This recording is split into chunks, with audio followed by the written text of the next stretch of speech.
So I will start recording now.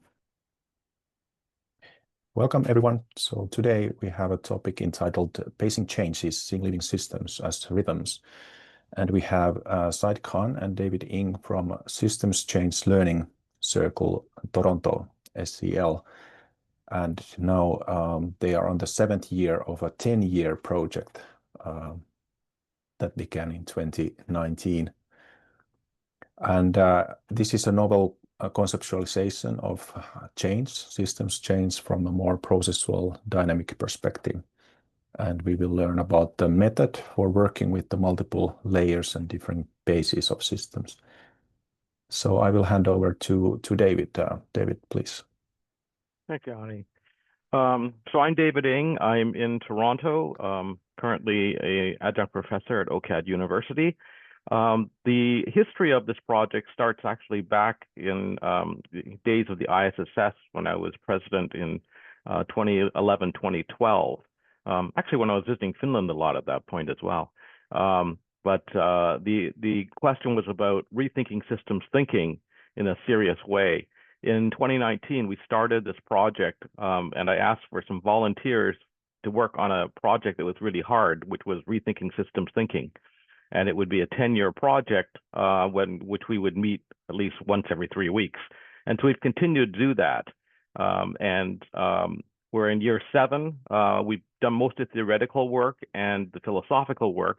And now we are in the phase where we're actually working on methods. So I'm going to hand the presentation over to my colleague, Zaid, and he'll do most of the talking. I'll come back at the end when we have questions. Zaid? Thank you, David, and thank you, Janne, and to SCiO Finland for having us on. This is really exciting. It was, a pleasure to be invited and give this talk. As David mentioned, I'll give a little bit about myself. I can go at a fairly decent pace because we have time, and we can also have some Q&A at the end. Yeah, I work as a strategist, I guess design strategist or strategic designer here based in Toronto. I work for different public and private sectors. And as David mentioned, I connected with him on his journey of rethinking systems thinking. And in 2019, he invited people to raise their hand if they wanted to be part of a long project. And I thought it was just really interesting to talk about a 10-year timeline. I didn't really know what I was getting myself into, by the way. But here we are. And so this is a body of work where what I've been learning from David is really about building out or building on new methods for systems thinking and systems change that maybe perhaps add some more dynamism or process to the existing ones. And a lot of our the standard ones, like you might work with VSM, you might do soft systems methodology. They're great and all, but they haven't really perhaps been advanced or kept up with a lot of the new bodies of work in anthropology and sociology and other fields as well. And I think that integration is what you'll see in this presentation. So David covered this, that there's a group of us working. This is Dan, this is Kelly. We've had others that have joined us since as well. And so I always like to kind of give a single-minded thought in our presentations. And for this one, because we hope to have some conversations on the second half of the hour, is how do we account for rhythms in our systems changes work? So that's just a prompt to think about as we go through the different slides that are coming up, and we can come back to this question and talk about it as a group, thinking about the rhythms that we see when working with systems. Okay, so there's kind of 4 parts to this presentation. One was just a little bit about the background and context to this body of work. 2 is about seeing living systems as threads, as a bit of a metaphor that we're using that really does seem to hold.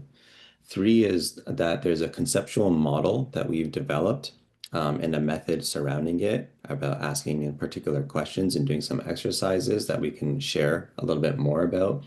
And 4 is the finally, packaging all of that into this idea or this method of pacing changes. And we can share a little bit about, last week we had actually our first workshop. So what you're seeing is it's moving after the theory. David has done a lot of work on theory and the foundation. And what you're seeing now, literally meeting us today, October 29th, is just the early stages of applying this as a method, and we have some early learnings from that. So the background and context is that, I think maybe most of you are familiar with this, but there's a lot of rising interest in systems change. Whether you look at the local level or even at the highest international scale, the OECD, Forum for the Future and McConnell Foundation here in Canada, the publications, Stanford Social Innovation Review, United Nations, they're all kind of getting into the language, concepts, and idea of systems-oriented change. And I think it's understandable just given the scale and scope of the problems that they're working with. And so with that comes an overwhelming kind of increase in models and toolkits, et cetera. So if you just Google search like systems change models, you'll get like a whole bunch of different aspects into it and different ways in, different metaphors, icebergs and trees and different models and cycles, et cetera. So there's a lot out there, and that's not an issue. It's great that there's a lot of different ways into it. But what we often see when people are talking about systems change is that there's a tendency to go off of this concept of freezing your problem, changing it, and then unfreezing it. And what we're saying is that doesn't match to a living systems perspective of something that is dynamically always moving and shifting. And so that concept, drawn off of Kurt Lewin, is kind of a standard template that many organization designers and systems change or change management often fall into. But it's one that we're actually trying to push out of. What happens if you can't freeze? How do you manage? How do you deal with systems change that is constantly moving? And so that's the prompt we ask ourselves is like, how do you approach systems change if there's like no actual pause button? You can't actually stop the system that you're working on from continuing. What does that look like, and how do you interact with that? What does that mean for how you account for the methods? And again, I think this tends to happen. I come from a little bit of a design background. Like strategy background, not design, but where in which a lot of our models and renderings and visualizations tend to push us towards the freeze-based thinking versus working with more dynamic visuals or film even the idea of like a moving image versus a static image can help shift our mind a little bit more towards living systems. So even we are still working through that as well. And so we start to answer that question with a different premise, and that's the idea of seeing living systems as threads, rhythmically like weaving through time. And it's a really powerful metaphor that credit to David Ng, but he's drawing off of a lot of work that he brought to our group, and we've really started to grasp onto that and what that means. And no joke, it actually has taken years. I don't exaggerate when I say that. And so I'll expand on this with a couple of different concepts of how to become to this metaphor of seeing living systems as threads, seeing that they have a rhythm and that they're moving through time and what that means for systems change. So that's that section. We'll unpack this concept a little bit further. And it starts with the processual ontology. And what that basically means is seeing everything, seeing the world as dynamic, seeing every system and everything as a process unfolding in time. And David has this wonderful story about, someone once asked him what comes first, process or structure. And we had to think about it a little bit.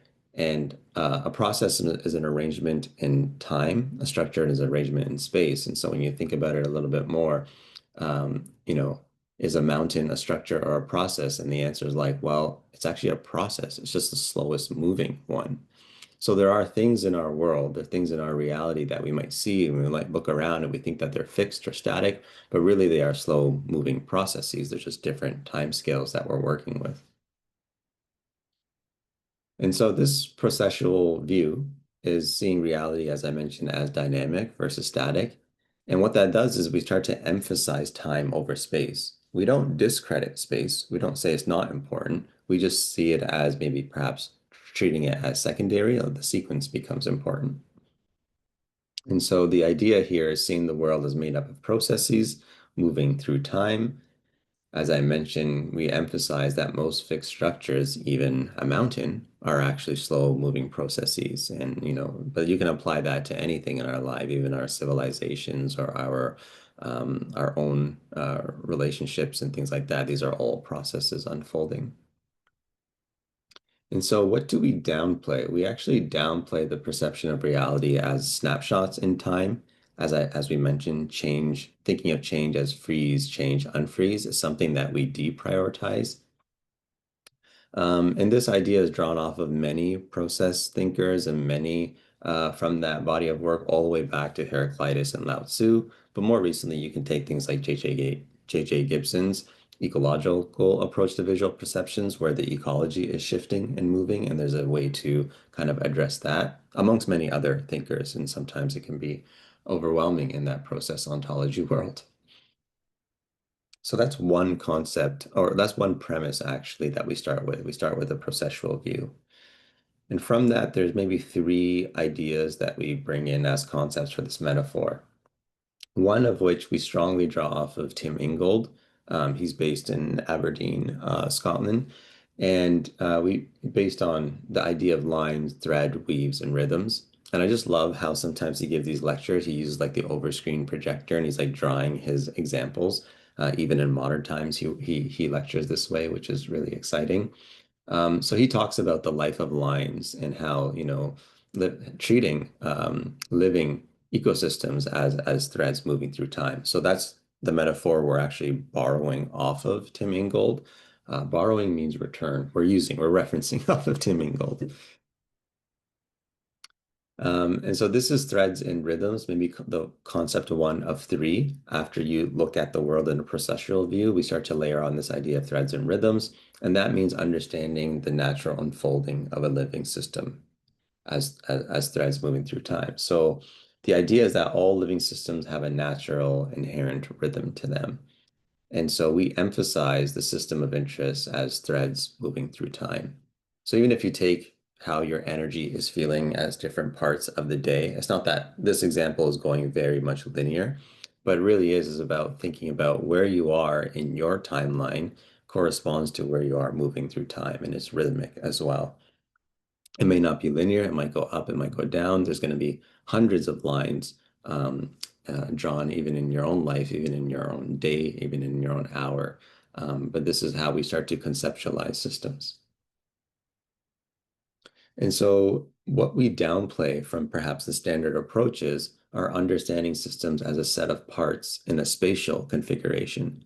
Now, I know that might sound like blasphemy to many systems thinkers, but that is kind of the push that we're arguing for, is just having a map, a spatial arrangement of systems is great, is excellent for understanding, but it may not always account for the dynamism, what is shifting in that depiction. So we start to think about time first and space second. That's what we think about when we approach this body of work.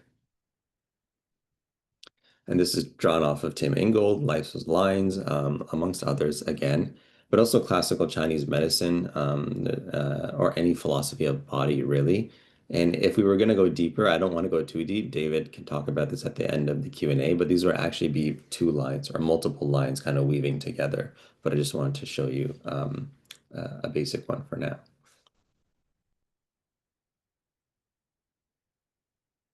And so when these rhythmic lines kind of weave together, they start to form a texture, or they weave together in a texture. And that's a powerful way of thinking about it differently than neat boundaries and spaces in our systems thinking approaches. So the texture or rhythms basically weaving together in this larger texture, and maybe I'll give an example. So the idea here is a moving texture influences and is influenced by the systems of interest coming together. It's probably more helpful as an example. So this animation here you're seeing, or GIF here, is actually in Vietnam. If you were to go to the fish market, there actually isn't a building or structure or marketplace hours. The fish market is actually when people come together on the bank of the river and they have their boats and they pull up to the different other boats and they do trade and exchange, and they buy and sell. And so this is a really interesting way of thinking about how another, world, a different worldview, a different culture thinks about the arrangement of what brings these, where a market might take place. And so these are essentially all of these boats are weaving together, and this texture is the bank of the river, and that might move with weather. That might move depending on how many people are there that day. That might move depending on what is the catch of the day, how much supply or demand there is on that day. But there's not a fixed marketplace per se, which we think is a really powerful, different way of understanding the texture that influences the systems that we work in. So we emphasize understanding and working with the knot that forms between multiple threads when they come together. And that's really important for us, is where are those knots? And again, these are all moving through time. And so that means we actually downplay these really neat system boundaries that may delineate inside versus outside. That's not necessarily something that we emphasize. And we start to, again, emphasize what are you entangled with, and what does that dynamic shifting texture look like? We draw off of concept like Keecock Lee's concept of contextual dyadic thinking. The textual is a reference to the texture, and just broader socio-ecological systems work from Emery and Trist, amongst others, that have built upon that. And so when you get to that idea of there's a rhythm, there's a process, there's a texture, then you can start to appreciate that there's a dynamic propensity that exists in that texture. And this is really drawing, now I'm really going a little bit more specific to Eastern cultures and their own histories about, there's metaphors and stories. I think, one of the references I'll mention is Francois Julian, but amongst others, talking about classical Chinese concepts of how to exert a force or harness change. And so there's a traditional story about how the village, there was a boulder that was like blocking, not a boulder. Yeah, there was a boulder that what they needed to move to dam to that they couldn't move with their physical strength. There was a boulder in the way of a village, and they couldn't move it with their physical strength. And so the idea was to dam the water. And as you dam the water, the water only has one way to come gushing forward once that dam is there and that energy is built up. And so once you release the dam, then it pushes the boulder, and it can do what the people were not capable of. And it's really just a little bit of a story, an allegory about, harnessing off of the energy and what Francois Julian called propensity that exists in a particular situation. And so propensity is the inherent potential for change in a particular situation. And the idea here is that unique situation in a context, in a texture, has a tendency towards change. So there's a tendency towards how something might unfold. Here we are in Canada, and David and I in the group, we often talk about examples, and this one might be a little bit of a funny and cute example. I'll play it in a second. If is it play? Yeah. So like we're talking about the Canadian beaver, and like if you have a rescue beaver, here's a video of it when it's in the home, and this is just a funny one from someone's Christmas thing. Look how it looks at like what it fell. Is that you're kind of wondering, the beaver can't help but try to dam things. And more specifically in its natural habitat, when it hears water rushing, it can't help but, to try to go and dam it. So perhaps if you want some cleaning help at home, you can get a beaver, just joking. But this is just a funny example about there's a tendency to what systems naturally do and systems behavior. And if you see ourselves as humans inside a natural ecology, what is our natural tendencies in a particular situation? So I guess this brings us to thinking about systems where we exploit the tendency towards a desired change when the living systems naturally interact. So how do you harness that opportunity of what's there? And how do you work with people's nature? Perhaps that's better phrased that way, working with people's nature or systems nature. And so that is a contrast to predetermining a desired change and pushing systems towards it, regardless of time. And that's different than, the abstract view of a universal view to say, this is the change we want, regardless of the situation. Here's where we're going to move. We have to ask ourselves, what is the nature of the living systems that we're working with? Again, drawn off of Sun Tzu and a lot of Francois Julien's The Propensity of Things. And he draws off a lot of classical Chinese philosophy towards a strategy and design kind of outcome. And so these were the three concepts that we touched on in terms of like a premise, taking a processual view of the world.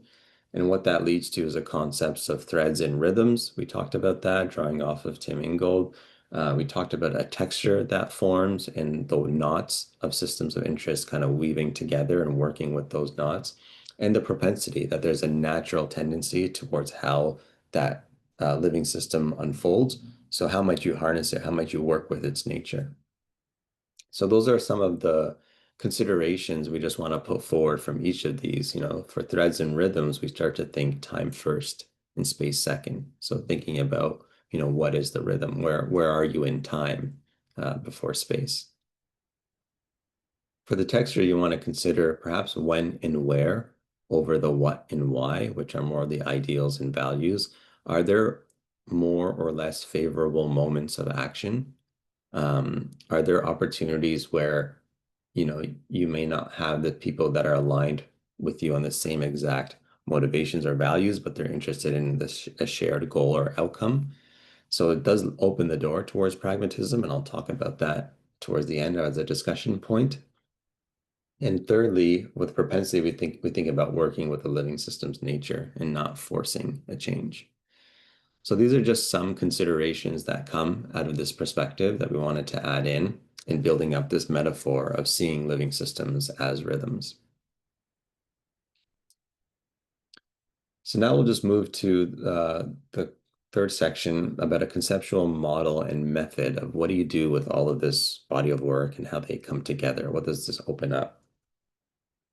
So this is a model called the hub and four spokes model. It is drawn off of, once again, classical Chinese medicine. And David can speak more about that at the end or in the Q&A. And it can start from the center, you go up and then you go clockwise, but it's not necessary. There's some dynamism to that. And so our method focuses on asking better questions about the nature of change that's unfolding. And we always start with knowing from within. So this means that like you are inside the system or you are, the system of interest is something that you can reasonably influence. You have a part of it, you feel it, it's your family unit, it's your neighborhood, it's something that you're in. And we start to ask about what are those filling and emptying processes that are affecting the rhythm, and maybe a more casual way to say that is like, are you feeling off and how are you feeling or how, what's working and what's not. And then we go up, I guess you could say to north or 12 o'clock, which is looking at the contextual influences that are affecting that system. So are there external changes that are disrupting your system? Are there shifts that are tightly or loosely coupled to it? What external trends are occurring? Do you expect to continue? So just getting a sense of where is their system of interest and how is it affected by the texture. And then towards the right here, we have basically just asking folks about, is your rhythm off? Is it off a little bit or a lot? Can you explain why? Is it going to last a long time? Is it just a repeated thing? Oh, my rhythm is off because this is just one day where I'm not feeling well. It's just a headache. I'll be good tomorrow. Or is it off because, oh, I actually ate something and something's not sitting right. I don't know exactly what it is, but I'm not feeling like myself today. I forgot to mention that a lot of this modeling is drawn off of almost the way of a medical practice of how a diagnosis occurs. So that you'll be seeing that kind of run through as well. And then you can ask about, well, what is likely to happen in prognosing likelihoods based on that rhythm? So is it a good time or bad time to make that change? Where does it work best? Who likes it, who doesn't, how might it be affected? again, as we mentioned, is it something that's just going to go away, or is this going to persist and continue? And what type of outcomes might that affect?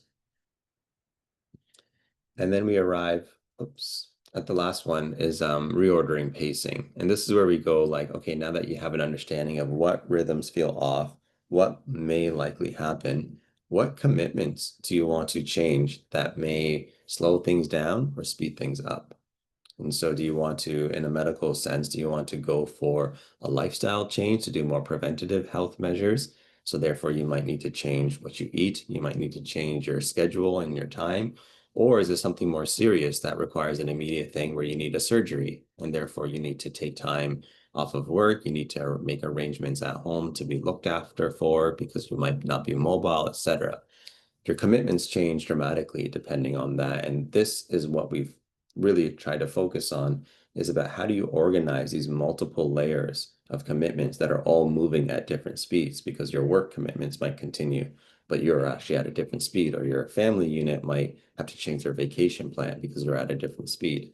So this is a really more enriching way to think about systems. And so that brings us to the last section of pacing changes. It's a little bit of a branding thing that we're calling it pacing changes, and I'll show you the references that we're drawing off of. But this is where we're taking this branch of systems thinking. And the inspiration comes a lot from Stuart Brand. Pace layering is a concept that he had for working with various paces at the same time. Sometimes in nature, when you even just the idea of looking at Jupiter and its atmosphere has different paces of what hurricanes are forming and what oxygen, I don't even know the science, but what different chemicals are interacting at different layers. It kind of gives that metaphor. And Stuart Brand really started this off with shearing layers when working with in the book How Buildings Learn, which also became a TV series, aired on the BBC, I believe in the 90s. And there's this concept about the arrangements that you have in a space. The configuration of a home, for example, have many different layers, and those change at different periods of time. And so the stuff that you have in your house, you might change that in a few. Actually, you might even change that season to season, maybe even like wintertime, you'll move things around, etc. Or you might make different arrangements. The space plan, you might change that, but not as frequently as moving things around, moving around the furniture. You might actually move a dining room and call that a different room, or make a study out of something that's not there. The services have even a longer time span. It's going to be, a little bit challenging to change those frequently. The skin of the home may change, but the structure itself is really difficult, right? If you want to tear down a wall, that's one thing if it's drywall, but if you actually have like a foundational structure, that's going to be really difficult to move, probably not a change that you're going to do very often. And the site itself is kind of permanent almost. And so these are just some gifts about how homes change from a modernist kind of like square foundation to actually building upon it and making it more dynamic and giving more space and flooring. So the concept comes from an architectural background about these shearing layers, the pace layering idea. But Stuart Brand also applies it to a civilizational level, working with the Long Now Foundation and thinking about the longue durée, that different layers of our civilization move at different speeds. And so nature is like the slowest, culture might be the slowest. I don't know if we agree exactly on the definitions and how those are placed. You can agree or disagree, but the idea is that there's different layers that are moving in time. And so I think, fast innovates and slow kind of maintains in that way. And so when we come back to that prompt about how do we account for rhythms in our systems change work, we actually had our first workshop after building out this work for a number of years last week. Not our first, but building out, what does it mean in an applied sense? And so we started drawing waves. Like seriously, like that's how we've done it. It kind of sounds silly and maybe even basic, but many of you might be familiar with rich pictures or the soft systems methodology. And we can kind of see that as a static modeling. So we had some folks together in a workshop and we were doing drawings of the issue that we're working on. Of course, you know about stakeholders and processes and interest and how those, elementary level sketching. But then we actually started to do layered pacing maps, I guess we're calling them, but just basically thinking about it more processual. We didn't get very far. It wasn't a long workshop. But I'll tell you a little bit about what we did is that we actually, from the rich picture, we had our participants kind of look at what are the components or the features of this rich picture that we can map over time. And so we went from, so we would draw literally like a timeline. It was often a year, like January to December. And we just had them draw the different features or the different components of that system of interest and start to map it based on, where things are. It could be something like availability. It could be something like hiring. It could be something like when are the sales cycles. So we kind of, or conference seasons versus not. So we kind of had them map it on translucent papers, which is why you see the overhead projector. We're kind of using it in an old school type of way, but it was really useful because you could layer on all these different components and features. And when you put them all together, our participants had some insights about where things are lining up and where things are kind of running into each other. And that's what the aha moment was for us. And I think there's more work for us to do in terms of building out this method and taking it further. This was just the first step of many. But that was interesting to see is that when you literally start to visualize them over time, you can see, oh, at this season, I need to be doing X, Y, Z. Therefore, beforehand, we need to have resources in place, etc. And that rings true for many people that we spoke to about, for example, different departments not like jiving with each other or different competing interests between your home or your work, etc. So we can come back to that in the Q&A and I can share more about that workshop or answer questions. And so what we're really trying to do here is making our varying rhythms just more legible. Just thinking about all the examples that come to mind. Some of these we actually ran into, but some of these are just in general, like development cycles versus the marketing cycle. There's different rhythms here. Are you an early bird versus a night owl? My wife might be more early bird, I might be more night owl, and that makes for an interesting pairing. Working from home versus working from the office, and especially as it was heightened in the COVID period, but what does that look like now? Some people have the life before kids or after kids. Their rhythms might change. Pre-budget deciding versus post-budget spending. We're at that place in Canada where the federal government's about to announce a budget. So everything's kind of like, but once the budget's announced, you can kind of see where the chips will fall. Even to the civilizational level, are you in a cycle? Are you in a period of time where democracy is strengthening or democracy is slipping? And it doesn't have to be democracy. It could be like social trust, or it could be other elements of it, or the media ecology, etc. So there's all sorts of varying rhythms that are always unfolding in our time. And this body of work, in summary, tries to make those more legible and make those more interactable with our system methods at hand. So we're not saying to replace VSM or soft systems or system dynamics. Like those are all excellent in there. I guess what we are advocating for is adding the variable of time and adding kind of a rhythmic sense to those. And we'd be curious to know even what that might look like. I think that, oh, right. So the final thing before we end is like, when going back to this model, we can actually run clockwise or counterclockwise, depending on the system's rhythms, and they take on two different meanings. If we go this way, clockwise, really what we're talking about is adjusting your pace to fit others or fit the context. And if we go the other way, it's about getting others to adjust the pace to fit you. And so these are different methods or different ways of going around that hub and force spokes, because some people might, or some systems, you could say, on the right side might say that, things are not clicking. It feels off. We're not working well with department XYZ or customer XYZ. But other organizations or groups might say, actually, we're pretty solid and strong. Like we have our flow down and locked, but we're not really getting the uptake from the market as we wish, or we're not, well, maybe there's something to influence outside to adjust their pace to fit you. So these are two different ways that we can run that as well. I just wanted to mention that. And so that's towards the end of the presentation. So the prompt was, how do we account for rhythms in our systems changes work?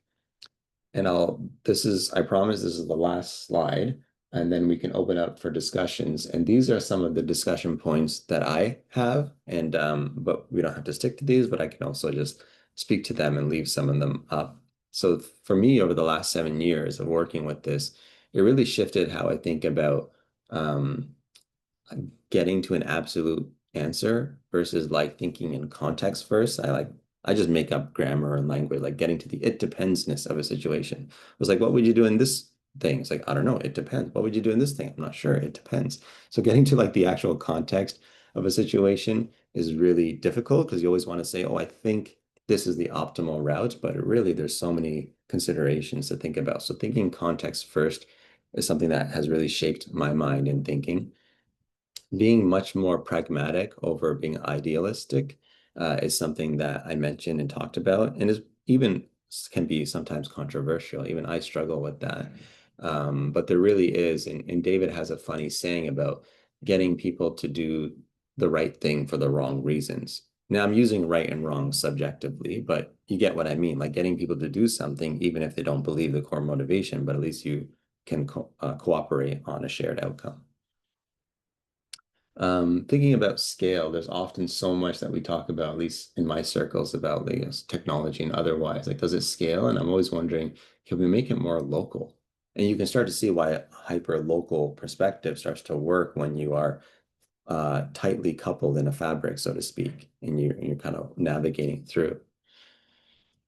Another one, and Yane and others have talked about it, is like a chronos, a clock time. So everyone's kind of working at a specific clock time versus like getting more towards the kairos. So when we talked about diagnosing on the right side, it was more about, does it feel off to you? Does something feel off? And that's a different sense of like a sense of time, and that's the kairos of it. Does it feel long? Does it feel short? Does it feel deep? Does it feel shallow, etc.? I've also been thinking, again, from David Hawk, who works with David Ng, lawful order, moving from lawful order, so thinking about law, policy, rules, regulation. There's so much force, especially here in Canada, that's being exerted in those arenas. To really think about negotiated order, what's the coordination, what's the flexibility, what's the spontaneity that can be developed to navigate through some of the challenges versus having such a, and you can see this with the rise of like technocratic governance, right? So negotiated order comes out of this idea of like rhythmic thinking and kind of thinking in that way. Designing the solution versus designing the multi-paradigm inquiry. I mean, that's a deeper one. We can talk about that, what that means, but there's an opportunity here about looking at systems from multiple perspectives, but not just perspective, but multiple paradigms and understanding like all of those and appreciating those. And the last one, and I saved the last one for the one that I have the most questions for this audience, is moving from a designer's bias towards action, and my background is in design, towards a designer's bias towards learning. And I've called that humbling design in a presentation I just gave 2 weeks ago, as well as a body of work separate from this, but connected.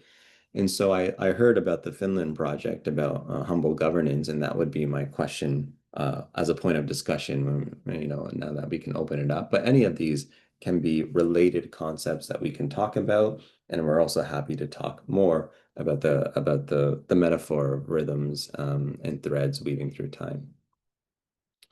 So that's the end of the presentation. Looking forward to continuing the conversation at your pace, of course. We have our emails as well, but yeah, thank you very much for having us. Thank you very much, Zaid, for this nice pace of presentation. And we have a lot of time, felt or otherwise, for questions and discussion now. I have a couple of questions, but if anyone in the audience wants to open, I think you can all open your microphones. Oh, Hi, Zaid. Minna might have something. Yeah. Hi, David. Right. Nice to see you. So thank you. I really enjoyed the beaver nature. but it's in beaver's nature to build the dams. The example was cool, and the rhythms, they are so very important. And how do we get people to kind of talk about them and understand them? And it's that, because we have been working along together with David. So when did we meet? 1999. Yeah. Come on. Oh, it's yeah. But anyway, so kind of combining these different rhythms and understanding these different rhythms, and being able to play with the different rhythms, it's so important thing and theme. So thank you for kind of looking into it, and kind of thinking about it, and I and I would say, yeah, it was important earlier, but it's even more important now, because then some of the things and themes are they can be really, really urgent, and still we have that long-term rhythms in the background, which are affecting how we work together and collaborate. And I saw Päivi was also here. Yeah, Long Päivi's time here. no see. So I'll make a note that Finland really is at the nexus of this research, and so I went out of my way to see Tim Ingold at a meeting. It actually turned out to be in Dublin, and so he brought his wife, and his wife is Finnish. So he not only started off his research the Sami people. I know that he actually summers in Finland. But the idea and the change in systems thinking that we have, it's often we think about parts in relation to wholes. And what Ingold has brought to this is the idea of wholes alongside wholes, in the way that the Sami people behave with the reindeer. You can't say, oh, there's something over, there's a hole above the reindeer and the people, and you go, no, they're alongside each other, and they work along each other, and they have to negotiate how they work together. Yeah, but it's interesting, intriguing. Päivi, did you have a question? You have a hand raised. Yeah, just a quick one. Nice to see you, David. Again, nice to see you, Minna, as well. I don't know how to work with your model yet, because I saw it just the first time. But what I really pick up from the last slide that Zaid kind of like went through, and I got stuck with some basic things, like we are so towards action that doing something quickly is more important than learn or negotiate the order of doing things. So I that kind of like resonate with me a lot, because I've been dealing with past years with this kind of like that we have different clock speeds, which are these kind of lawful orders and these kind of things. And we kind of like keep with them all the time. And I'm dealing with organizations typically, and there's a different pacing time for decision making or HR or recruitment processes or whatever. And then there's this another pacing times and spaces for the other functions to work, and they just don't match.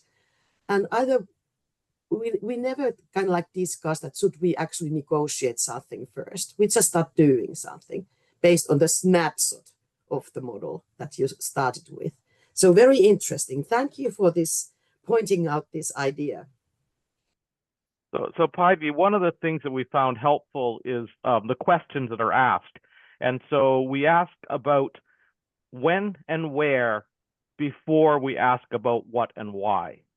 And in effect, Western philosophy since the Enlightenment has really led us towards what is it, that's ontology, and how do we know, which is epistemology. So we always go, why would you do something? But quite often we actually don't need to know the why, and the what is kind of like, well, that's defining a system bounding around it. And maybe we're not talking about the same thing. So when we're talking about decisions, the question, if we focus and say when and where, because often we get into these decisions which are go or no go, and it's like, no, that's like a unfreeze, freeze sort of thinking, which is like, it's binary, and we're going, no, let's not do that. Let's talk about when and where. So are we going to do this project within 5 years? Are we going to do this project within 1 year? Are we going to do this project within 6 months? Are we going to do this project? And like, what, I don't want to say, you could say, well, we're not going to do this project. Well, if you decide you actually are going to do the project, then the question is when and where is that going to happen? And people let that slide off because they think about, oh, there's this end goal. And it's like, no, we need to actually be flexible. We need to learn a long time. So can we work in a short horizon? So if we go to Russ Acoft's interactive planning idea, the design is for now. The design is not for the future. And so we're approaching that by trying to pace things. It's like, okay, if you say that you can't get it done within 2 weeks, can you get it done within a month? And they say they can't do it within a month. It's like, well, can you do it within 6 months? If you can't say within 6 months, it's like, should I be looking for someone else? If you can't do this in 6 months, it's like, well, just tell me, give me a date. Yeah, that's correct. And I'm now dealing with also a development project, and I'm quite fast moving, but I understand that not everybody else is. And therefore we just have to kind of like coordinate and be flexible so that everybody who needs to be on board are kind of like, getting to some sort of a rhythm with this. And these kind of things just takes time when we are considering people, unfortunately. We cannot make them to do things faster. They need their time to consider things and figure out things, and so do I. But we do it in a different layer and in different speed. Yeah, exactly. Yeah. Thanks. Yeah. So there's an interesting art in doing that, which is, can we line up the rhythms? So are you working twice as fast or 3 times as fast as the other person? And then schedule it that way. Yeah. Because you could also get into a situation where you're halfway through your cycle and then it's like, oh, I'm too busy now to deal with that. And so lining up at multiple paces is an art. Yeah. And also, speaking of projects, they tend to be very contrived, like planned up front, and then it's kind of binary, we do it or we don't do it. But I think adopting this pace changes, it's not all or nothing, right? So you can start something and then delay some other things, and so it's more fluid. What do you think? Yeah, well, but one of the things was that we tried this fast expert teams during Corona times. And that was really kind of an exceptional period of time, of course. But this Kirsi-Maria Blomqvist, who is the professor at Lund University, and she has been working with new ways of working and trust and stuff like that. And so I used to work with Kirsi-Maria. I guess, Päivi, you were connected somehow as well when we were at Nokia. But anyway, so her idea was to kind of invite people to participate to help Finland not to stagnate due to crisis. And she collected something like 80 different people across Finland to work in a totally different kind of a mode. But it's kind of this, okay, let's solve these things quickly. Let's identify the issue and find out where to find masks. And how to kind of do this and do that and so on. And this group then kind of reorganized itself into several different kinds of groups. And they worked online voluntarily to help government people to be more flexible, because most of them had not worked online. they had never ever used this kind of a distant mode of working, what we are doing now, or sharing, or having sessions online. And so for them, it was totally new world. And of course, for the people who had worked for companies, it was kind of, come on, they didn't have to learn new things. But the people in the public offices, they had never even attended this kind of an online meeting. And so with that fast expert team, there were kind of people who were then kind of trying to help the people to get these digital skills quickly and then start solving problems and doing different kind of stuff.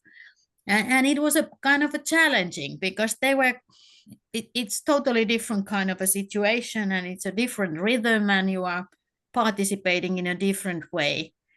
And then people joined in the group because they kind of trusted Kirsi-Marja and her kind of a motivation to do good for the country.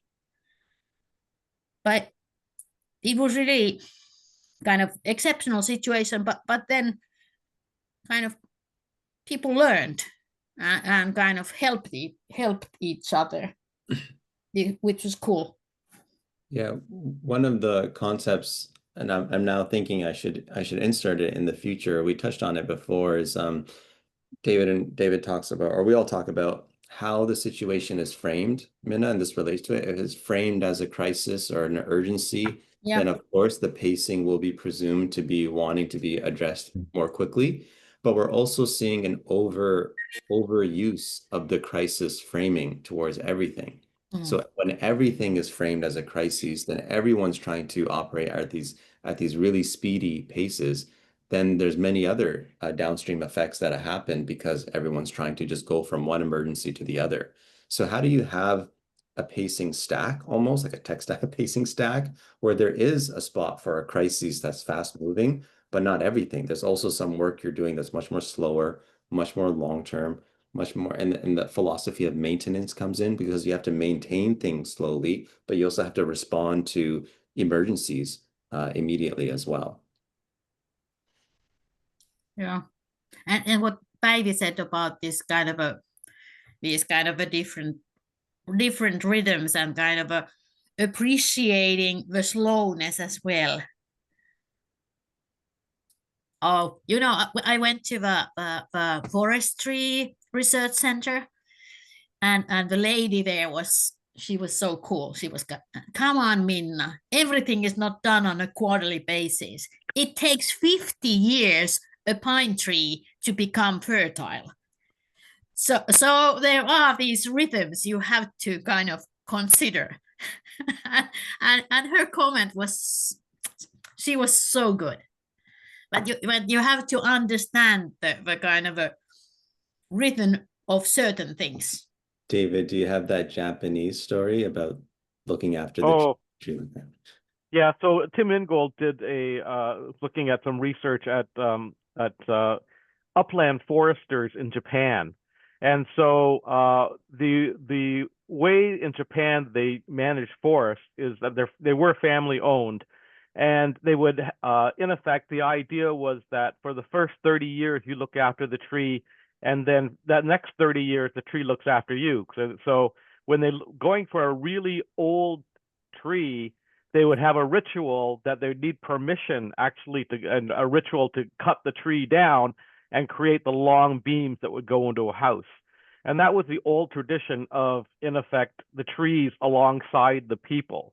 But what Tim Ingold had said was that now that there's been development work, there aren't young people doing the forestry work anymore. And so the houses are turning into concrete. And so they've lost it. And so the idea for him of sustainability is working alongside, that nature has various species, they work alongside each other, not that one rules over the other.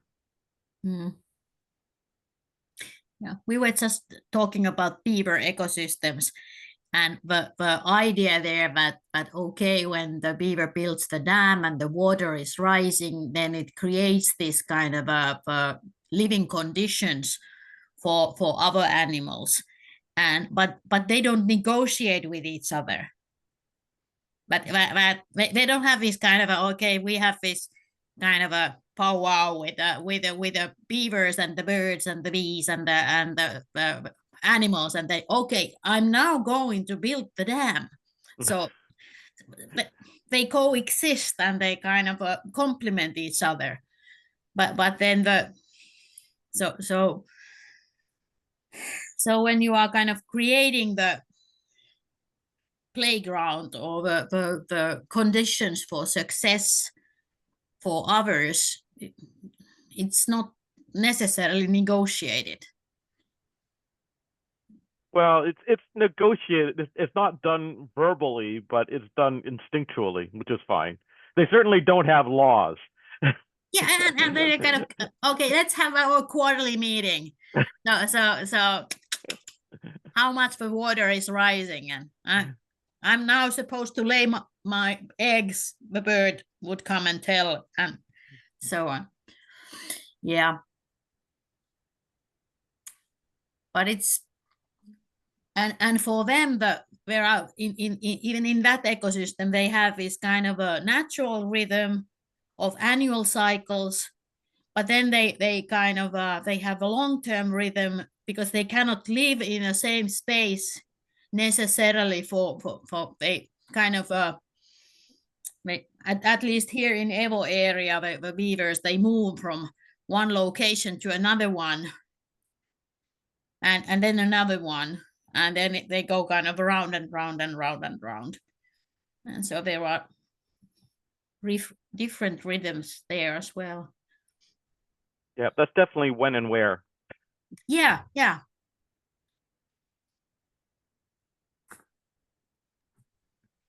I have a question about this Kairos time, so Welt time. How can we objectify the right time to act, or should we even?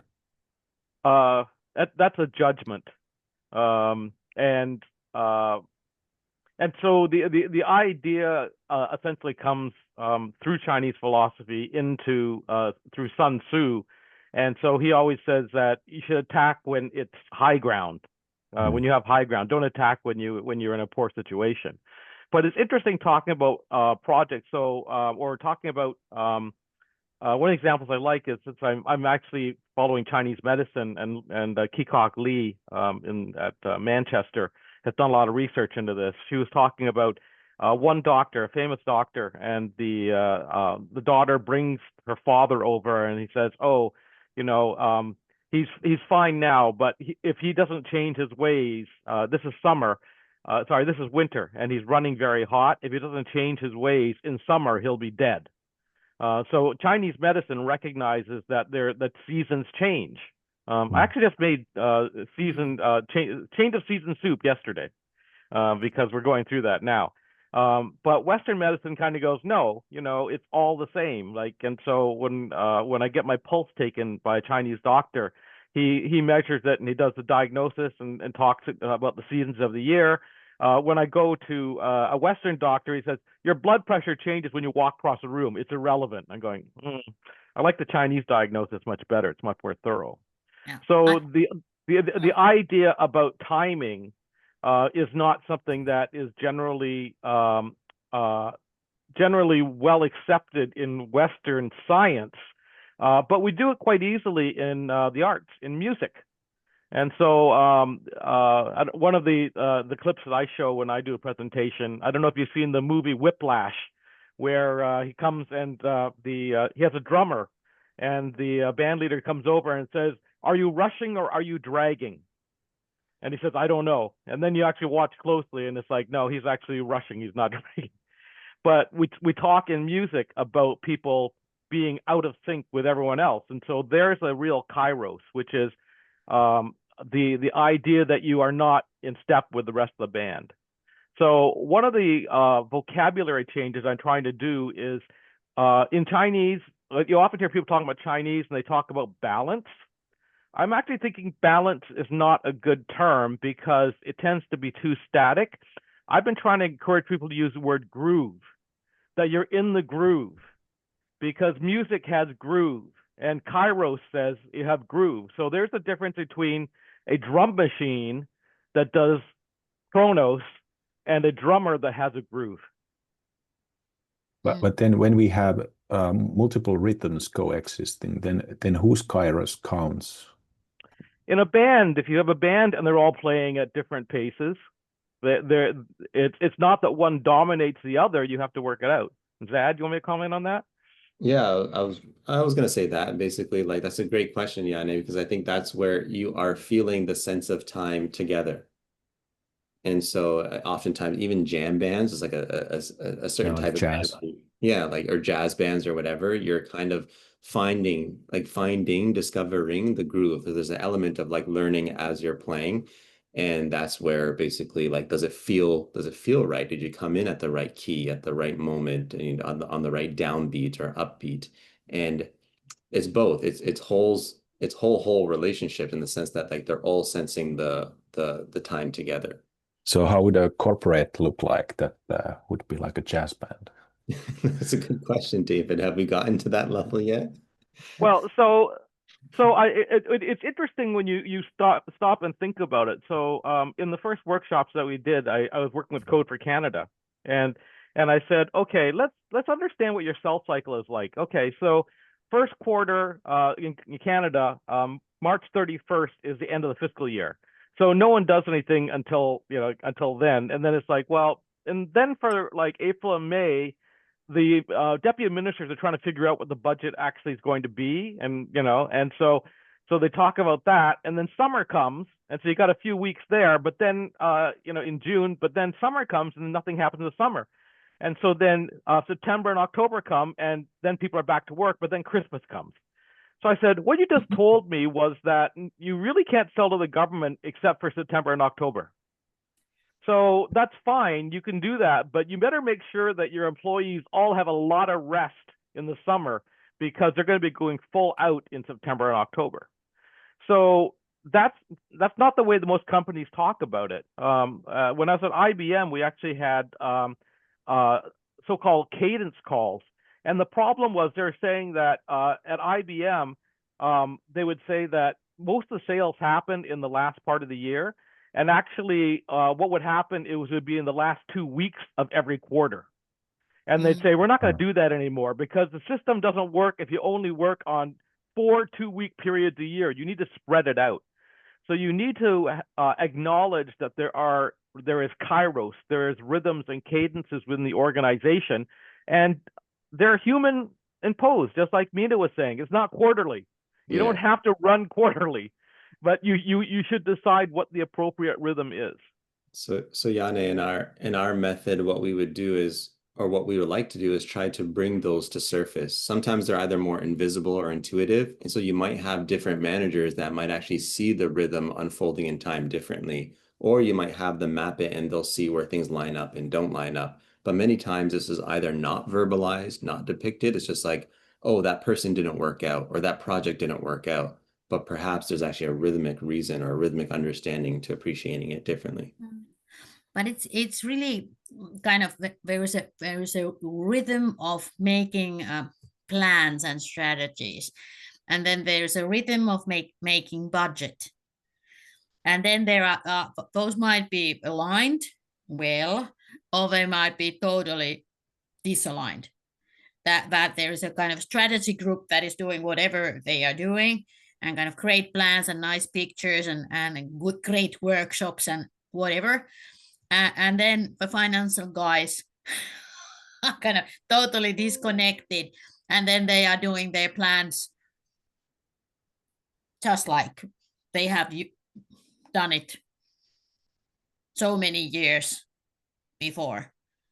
And it's a kind of a funny show that I don't know, at least in the kind of the public sector, because I have now worked in a kind of a big company and a small company and then a private sector and now in a public sector, and it's kind of it's actually hilarious how disconnected sometimes these kind of plans are with the budgets, and people don't even kind of get it.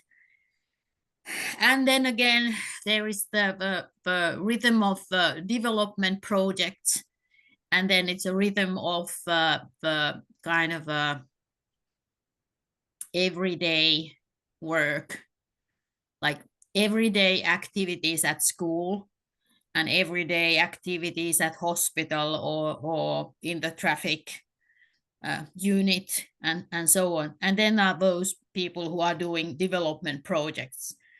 And again, they might be well aligned, but in sometimes they are kind of totally separate.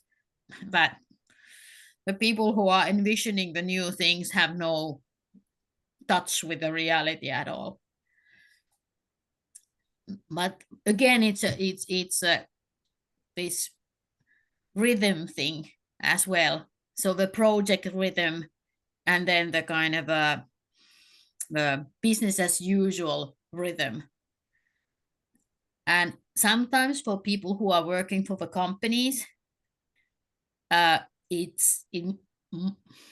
can be challenging for them to, what David, you were telling that, okay, yeah, Christmas time is coming, and yeah, oh well, the weekend is coming. You know, it's 2:00. I don't want to have any meetings in the Friday afternoon, and so on. So the perception of time and your commitment also.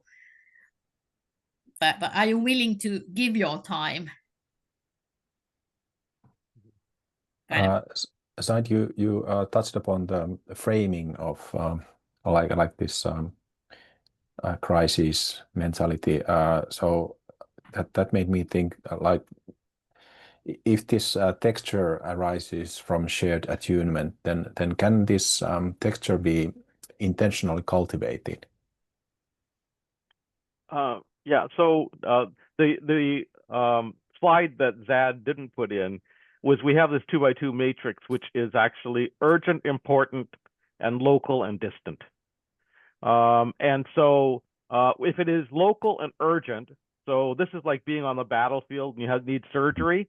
It's like, okay, you can handle it. You have to handle it right away. But there's also other opportunities in the others, which is if it is urgent, but it's remote. So it's like, okay, you actually have to take the surgery over to an operating room. You would have a different priority. Or if it is not important, so it's actually more it's important, but it's not local. You could do things like schedule clinic appointments. The challenge is the things that are distant and important but not urgent. And so this would be an example of long-term health, going to the dentist, these sorts of things. If you haven't gone to the dentist in a long time, it gets to be a problem, and you should deal with that. So the idea about balancing all of those gets to be an interesting problem. Now, when we take this into threads and textures, the idea that we have threads in time. So all of us today are on different lifelines. We've come together today. Mina and I have the lifeline that kind of goes back and forth. We meet up and then we break off and then break off. So we keep joining each other in really strange places. But we have a common thread that goes through there. The reason that we come together at certain times is to get things done or an opportunity or something to work on together. But then we go off and we work on things independently. So the question as to when you have the texture about whether it is something that is long lasting and durable or whether it is something that you weave in and out of. And some people, some people on this call, this will be the only occasion I'll ever see them. I'll never see them again. So, that's fine. That's the way life works. But recognizing the threads and times in textures and when they weave and when they uncouple, as well as when they couple together, is a way of working around that. Can I just Yeah. maybe add, Janne, to your question, in addition to what David said about, and yes, we'll add that in the future, local, distant, urgent, important.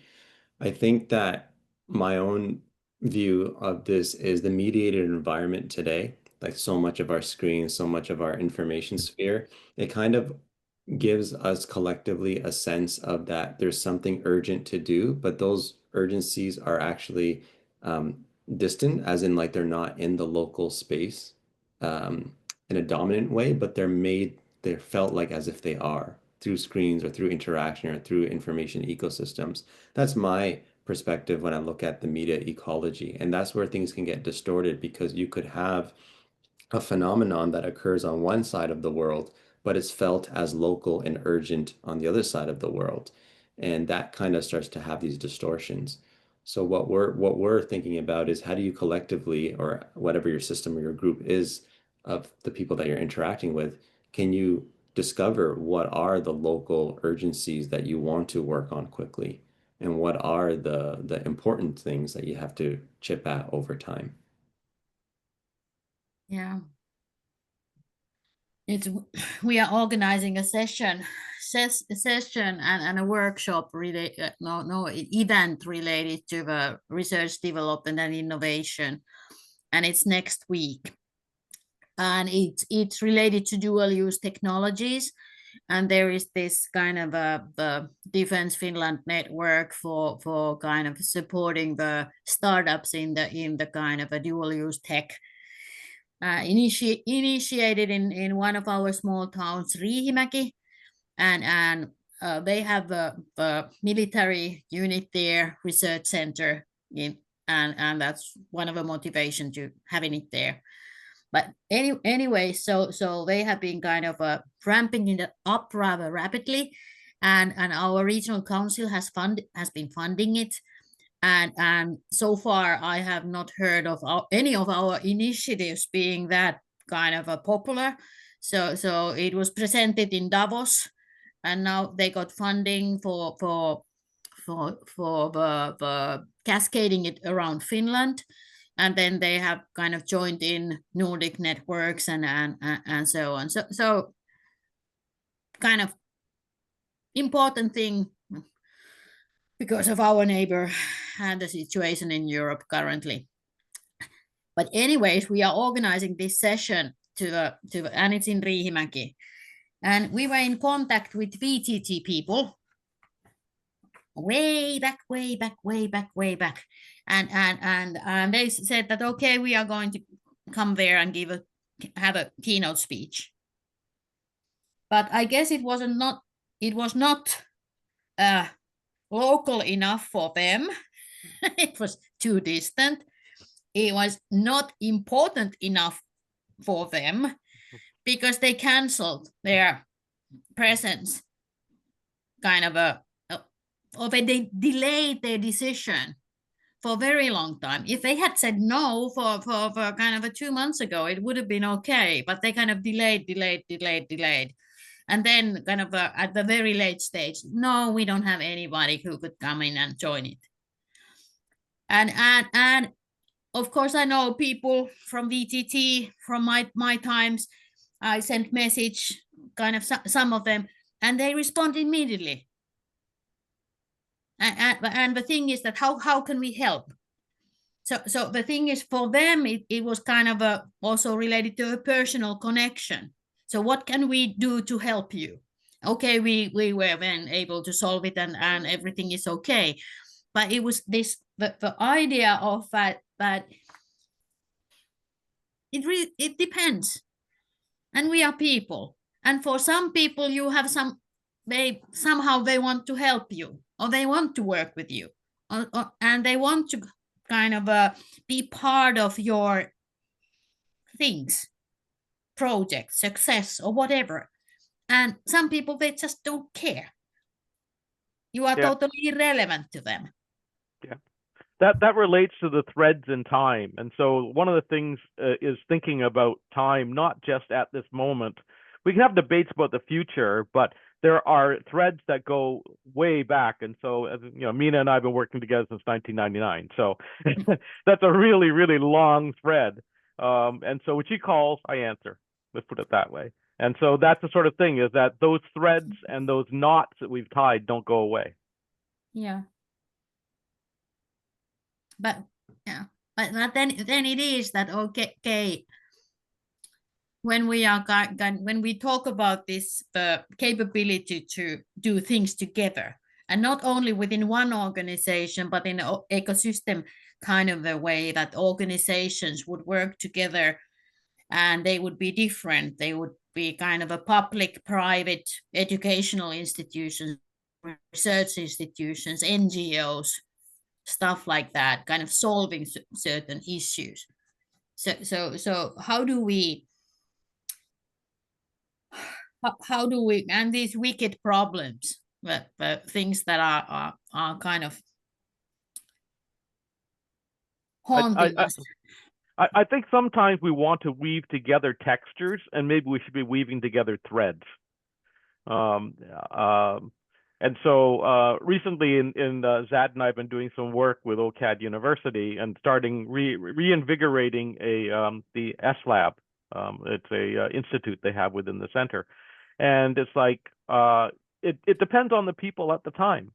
And so we are using the propensity of the organization because it's ready for change. They recognize that they're ready to be invigorated. If they said, no, we're not interested, it's like, okay, we'll work on something else. But propensity makes a big difference when people actually are ready to make the change. Yeah. Speaking of propensity, can intentionality beget propensity? I mean, can mind move mountains? Can you like impact that propensity? Well, there's a philosophical part, which is Western philosophy tends to be man against nature, and Chinese philosophy is with nature. And so Zaid had said before that I often say, I want people to do the right things for the wrong reasons. Because if you wait for people to do the right things for the right reasons, you'll be waiting a very long time. So I always joke that my favorite one to pick on is real estate developers. Real estate developers are there. They're going to do real estate development. And so you shouldn't actually fight them as much as try to rechannel them into a productive way. Just like you would take a beaver and you're giving, I don't want this beaver to put this dam here. Well, no, maybe you can nudge the beaver to do something productive for you. And the thing is that if you are so there are these versatile motivations. Some people are doing it for fun. Some people are doing it for money. Some people are doing it for the well-being of the children or nature, and some people are doing it because it's their job. And then again, it's yeah. So, but and what one of the things is it's also that triggered my mind that okay, if your nature is to build dams, if you have been kind of working in a certain context for certain while, you can forget about your nature. So do you remember your true nature, and or do you lose yourself somehow in whatever reason? And but so that's kind of goes to Janne's question, that the idea of like, is there some kind of awakening? But okay, I need to do something. And this actually reminds me of a book, this kind of a Finnish guy. He's the CEO of Finland. And he recently wrote a book about his kind of ideas about the environment and about the responsibility of the people. And it's like David Hawke type of a book. But don't you, ettekö vittu tajua? So that don't you kind of fuckers get it? And kind of he's selling the book, and it's kind of you have to do your share. And in the book he's blaming himself as well, not to kind of being attentive enough and and is kind of that wakening up too late, or kind of being kind of a not environmentally conscious, or kind of caring enough earlier. But then he has kind of changed his own style, and he wrote the book, and he's rather popular in speaker in different events and so on. So he got this personal awakening.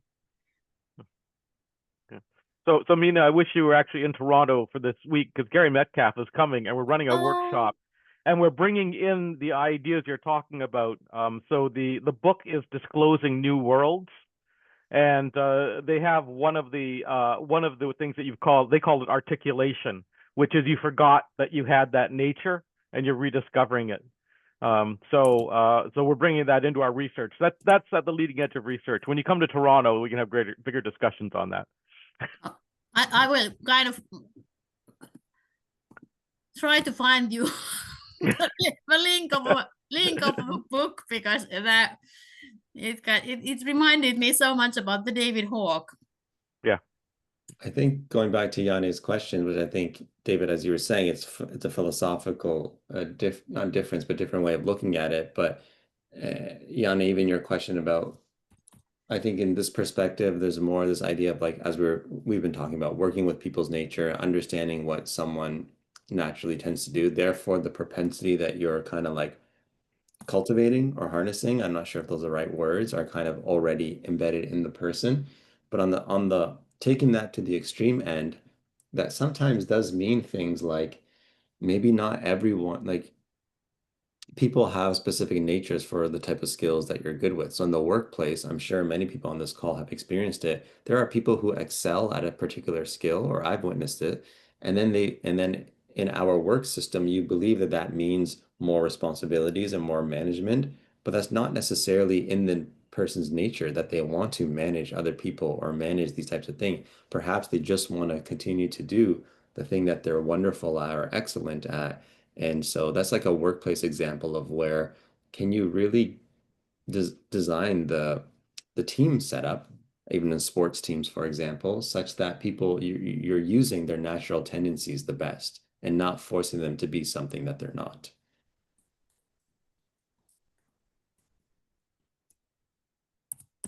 Yeah, I think that has implications on HR in organizational setting then. So are you building roles around people or the other way around? yeah, and it gets back down to the basics of socio-technical systems design, and so DP1, DP2, that's very old stuff that people have forgotten. Yeah. Yeah.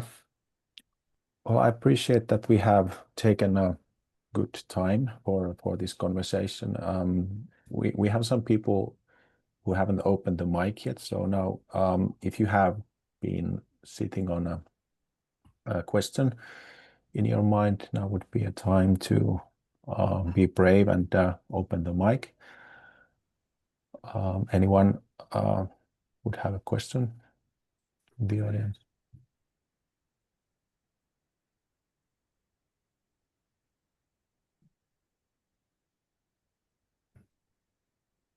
If not, then I think we can start wrapping up. And so it's been a pleasure having this conversation and also hearing your presentation, Zaid. So thank you very much. Thank you. Thank you for having us. It's been a wonderful conversation. Yeah. And thanks for everyone joining and taking part in discussion. So see you next time. Thank you, everyone. Have a good night. Yes. Bye. Thanks. Bye-bye. Bye.